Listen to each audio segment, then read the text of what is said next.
Hello. Regular viewers of the channel may remember that a little while ago I set out to build a Citroen Xantia Activa track car, which I was going to call the Tractiva, which I thought was a very good name. I abandoned that idea, basically because I bought another Xantia Activa, which I started using, and then broke. The plan was to build the Xantia Activa, the Tractiva, with my kids to give them something to do, because they love motorsport, they love tracks, but they don't really get much involvement with it. So I thought we could build that track car together, parent-child bonding time, you know, all that kind of thing. And that idea died when I decided the Tractiva was not really the best thing to do. There is a video, of course, for that. You can go and see the video behind my thinking with the Tractiva. And I also said, at that point, I wanted to get another track car. To get a car that could just be a focused track car. We didn't know what it was going to be. Kind of predictable, really, on this channel, that it ended up being a Citroen. This was not my intention, but that's where we've ended up, and we have bought this Citroen Saxo. Hang on. Hang on, no, scrub that. I've done that bit. I've done it again. This is the Citroen Saxo.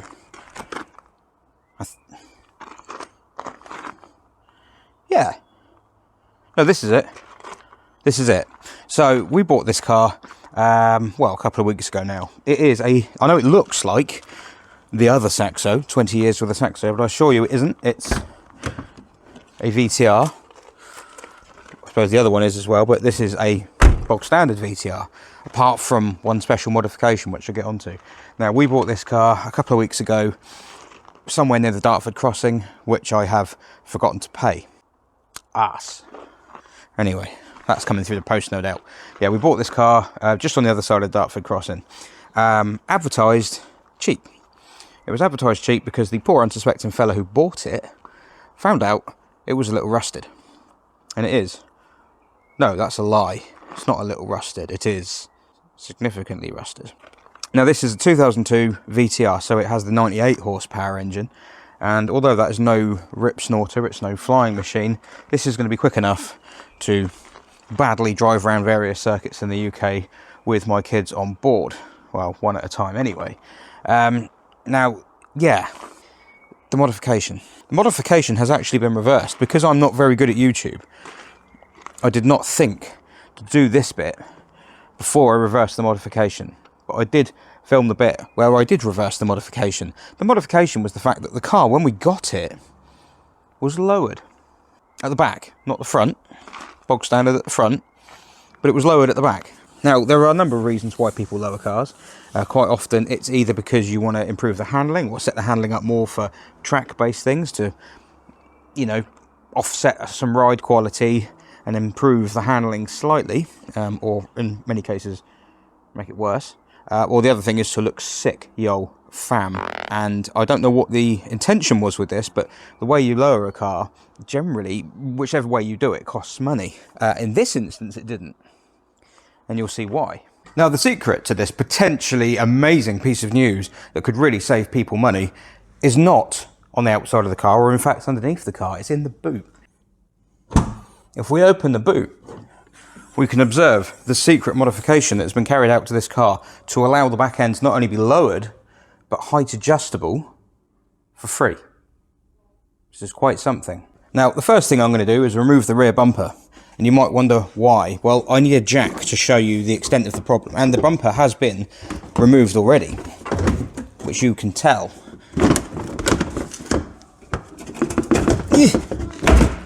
These things, honestly, these things are just... And then what I need to do is get myself a trolley jack, like this. And then what I need to do is get some wood.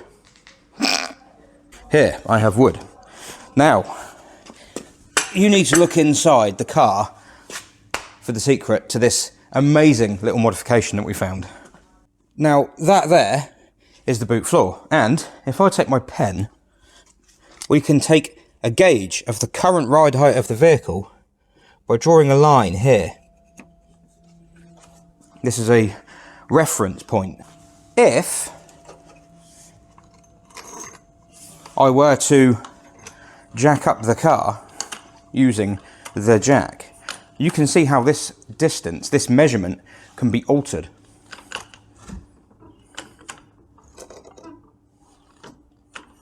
Just move the camera slightly.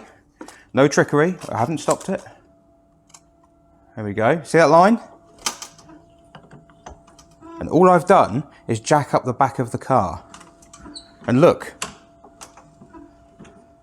behold, the floor has moved.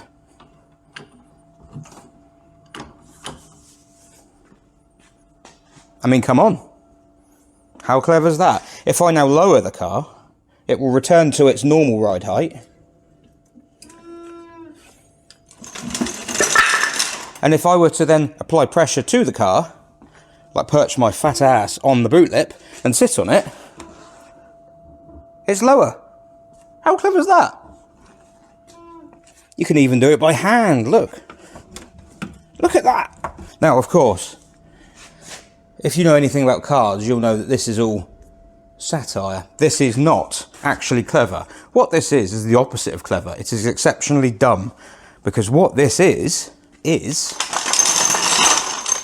a supposed roadworthy car. So basically what has happened, there's no point showing you under the car because you can't see a lot because the axle's in the way. But this is a Saxo, as you can see, and as I've explained already, it's not the Saxo, it's, you know, a Saxo. Although it's going to be an important Saxo because of its, intended purpose.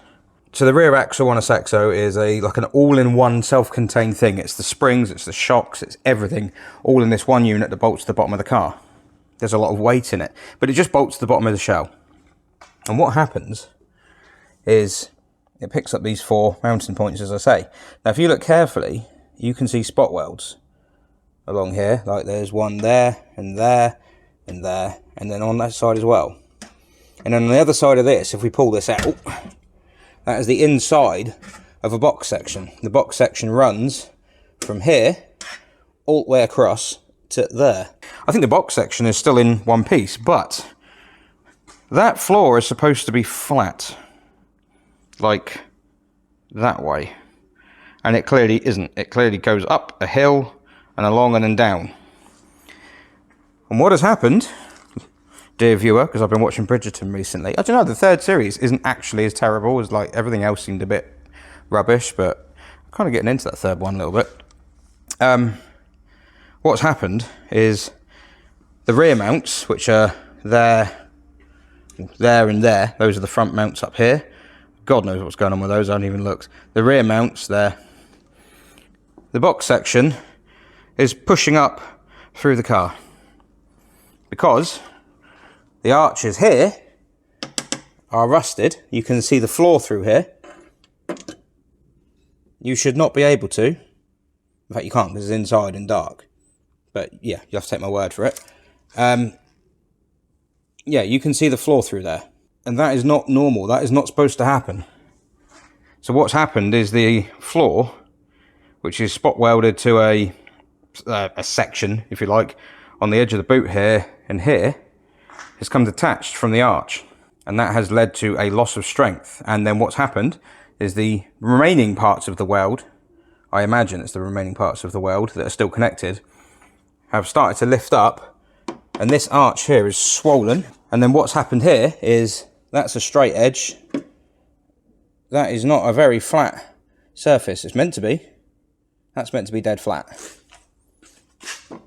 That side still is, but it's fine because this side, the axle mount and the boot floor and everything have just completely detached from the inner arch. So the car isn't lowered. Well, the car is lowered, but it's not meant to be. What's happened is the body has lowered itself onto the axle because of rust, because of weakness.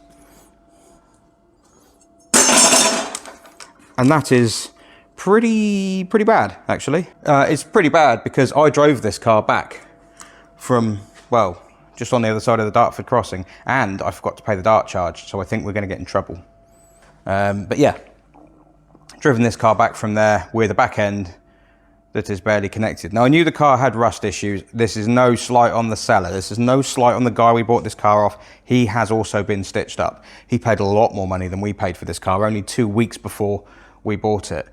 It was supposed to be, well, he paid a decent size more money and then got home and realised that he probably should have looked at it a little bit closer.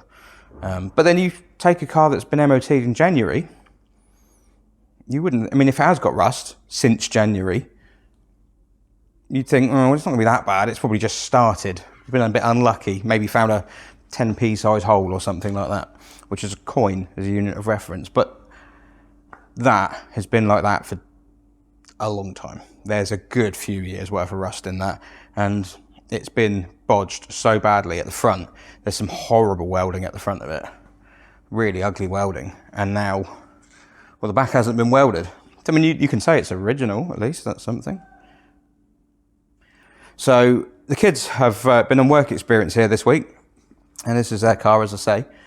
And what they've done is they've stripped the back of the car out, and we've been using the heat gun to get off all the heat noise insulation stuff that was down here, vibration dampener stuff, so that what I can do is jack this car up, because this is, I mean, every time I get in this car to move it, it's going to sag. Every single time. They've been sitting and eating their lunch in it with their mate. There's been 3 of them here, and every lunch break they've been sat in the car. Each time they get in it, they're splitting the floor, and it is cracking in places. The floor is splitting here and up there. Properly bad. So it's kind of a shame. I don't know who's to blame for this, but I have been told by the guy that I bought the car off that he has been blocked by the previous seller on Facebook.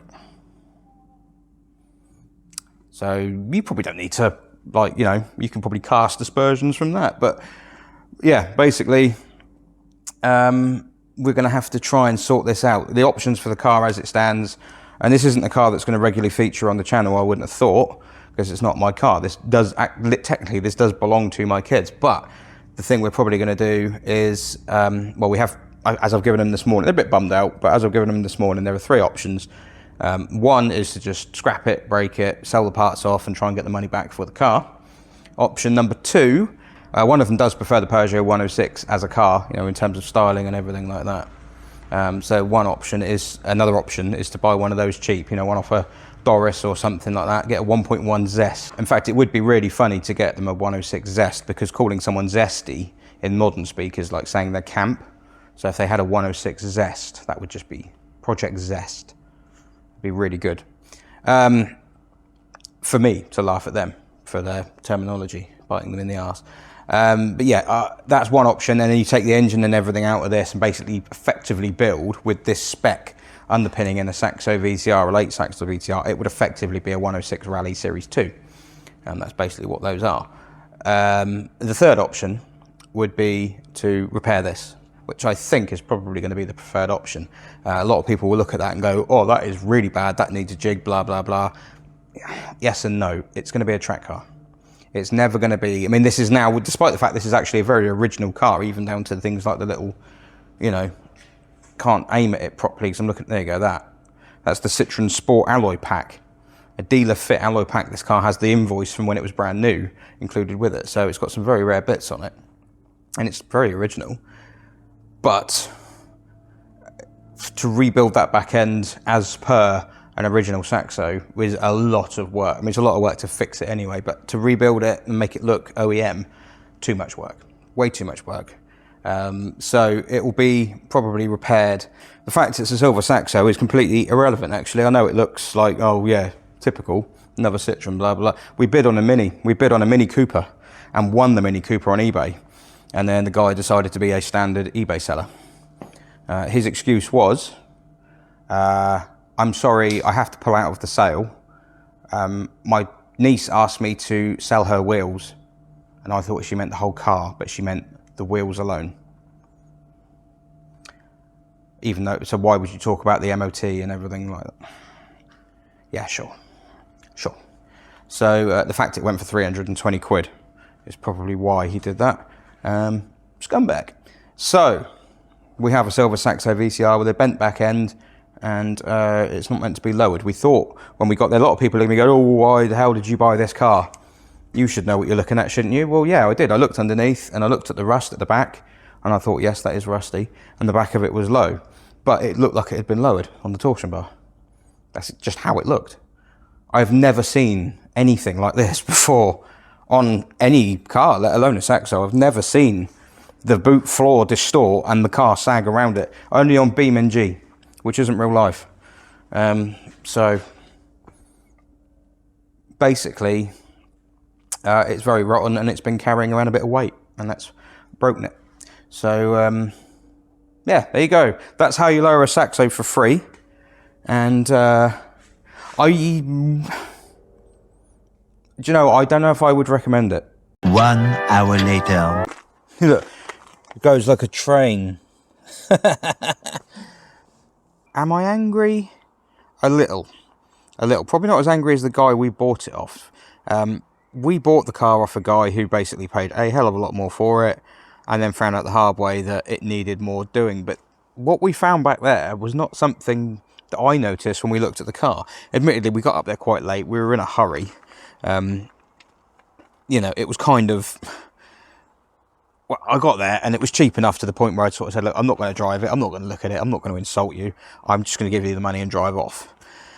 And I knew it would be rusted, but I have never seen anything like that before. I'm sure it's happened before. I'm sure other people who do more with Saxos will say, oh, I've seen that before. Yeah, but I haven't.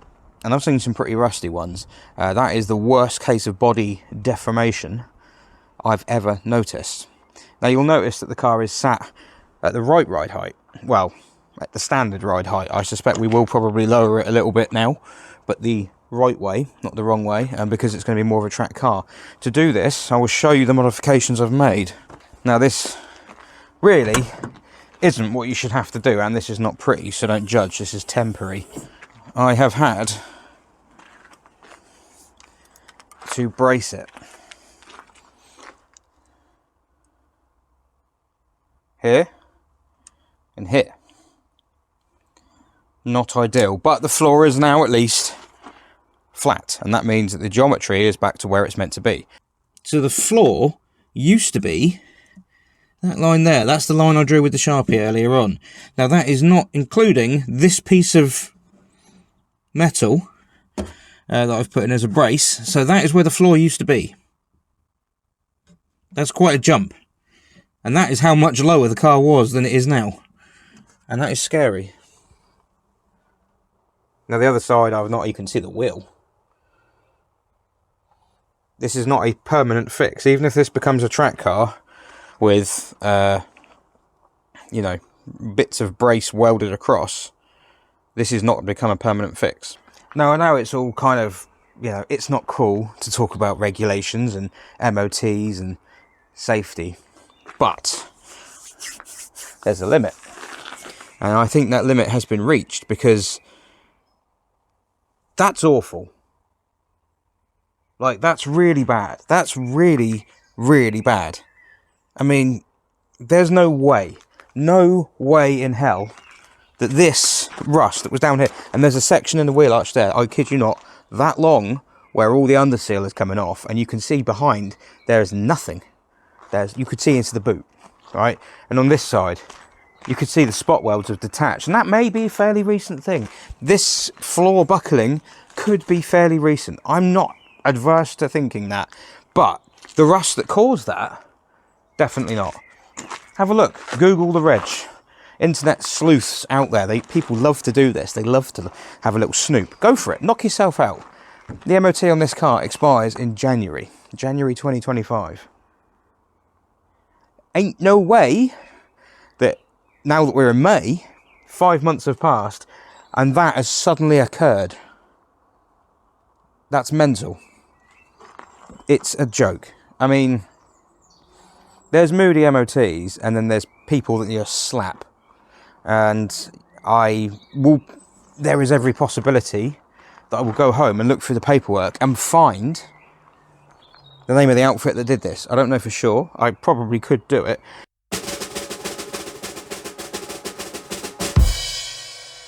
Part of me wants to pay them a visit. Honestly, that is I mean, I know it's not cool to go on about safety, and I know it's not cool to go on about MOTs.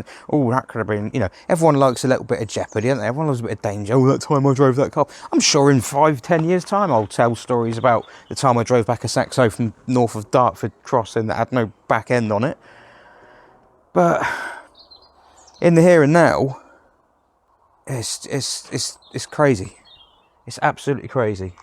I cannot believe that someone would knowingly sell the car like that. And I know the lad who we got this off had basically been stitched, and I think he was nervous about selling the car, to be honest. The impression I got when we got the car off him, he was nervous about selling it, and worried about some sort of comeback. And that's not the case. He told me it was rusty. He told me the back of the car was rusty. I've no reason to doubt anything he says, to be honest. He seemed to come across completely honest. The person he got it off, doesn't sound like he was totally honest with him, does it? And if he hadn't sold the car on, well, he could have been hurt. Driving around in that. I mean, the back end is held on by the subframe. The subframe, is held on by 4 fixings. 2 of those fixings are in the bar that runs underneath that part of the boot floor that buckled. Meaning that they're not really doing an awful lot. And then the 2 on the front aren't designed to take the weight of the subframe and all the torsional load and yaw and everything that goes through it. So they would have fractured eventually, and back end would have come off. And I know, yeah, some people I know drive around in the car. Yeah, I've taxed worse. Yeah, but when you could have had your kids in it. It's knobhead behaviour. The MOT's there for a reason. But an MOT is only worth as much as the person who wrote it, or the person who did it, the person who carried it out. And in this instance, I don't really think it's worth very much at all. I mean, if you run out of toilet roll, the MOT certificate might be useful, possibly. Depends what kind of paper it's printed on. But as an MOT certificate, it's pretty hopeless. So, yeah. Don't know. See what happens with this car. I suspect we'll see it through. But who knows? Who knows what's coming? Who knows what's coming around the corner? The most important thing is my ugly little bits of metal have lifted it back up, and it is now no longer trying to bend itself in half. I am amazed that like the sunroof didn't pop out, or it hasn't got creases down the sides or something. How that hasn't happened, I don't know. Because the amount of flex it had in it was ridiculous, to the point that it was flexing here on the rear portion of the car past the axle line. Yeah, it's mental. So